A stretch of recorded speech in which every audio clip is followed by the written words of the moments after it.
শিশুদের রামায়ণ পর্ব 6। স্বামী রাঘবেশানন্দ। পরের দিন রামের রাজ্যাভিষেক হবে। এই আনন্দ সংবাদ কইকেয়ীকে স্বয়ং জানাবেন বলে রাজা দশরথ রানীর কক্ষে এলেন এবং দেখলেন কইকেয়ী নিজের কক্ষে না থেকে মাটির ওপরে পড়ে রয়েছেন। তাঁর সমস্ত চুল এলোমেলো হয়ে রয়েছে আর সমস্ত গয়নাগাটি চারিদিকে মাটিতে ছড়ানো। রাজা ভাবলেন যে নিশ্চয়ই কিছু গণ্ডগোল হয়েছে। তিনি আদর করে রানীর মাথাটি তুলে নিজের কোলে নিলেন এবং মিষ্টি সুরে তার কে কী ক্ষতি করেছে তা জিজ্ঞাসা করলেন।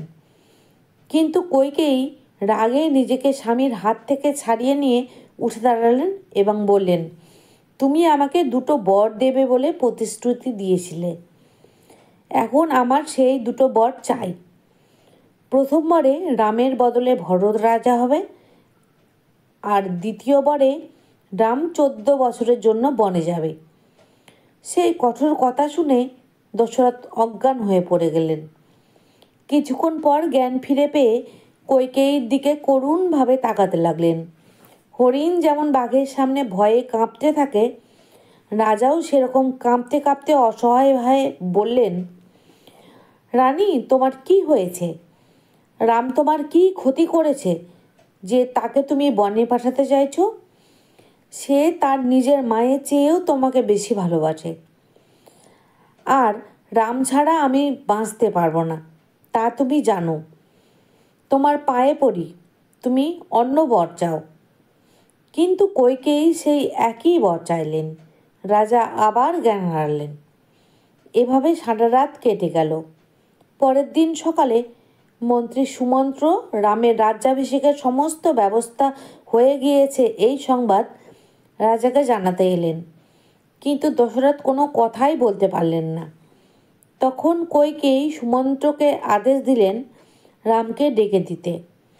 রাম আসতেই দশরথ রুদ্ধ কণ্ঠে খালি বলে উঠলেন, রাম, আমার রাম। এছাড়া তিনি আর কিছুই বলতে পারলেন না।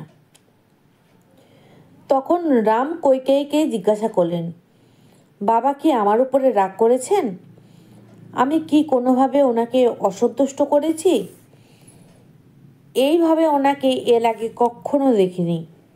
কইকেয়ী বললেন, উনি কিছু অপ্রিয় কথা লজ্জায় ও ভয়ে তোমাকে বলতে পারছেন না। অনেক আগে উনি আমাকে 2টো বর দেবেন বলেছিলেন। এখন আমি সেই বর 2টো চাইছি। তারপর রামকে তিনি বর 2টো কী তা বললেন। শুনে রাম মৃদু হেসে বললেন, শুধু এই কথা মা? আপনি ভরতকে ডেকে পাঠান।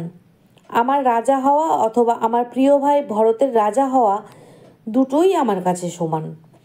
ধরে নিন বর 2টোই আপনি পেয়ে গিয়েছেন। আজই আমি বনে চলে যাচ্ছি।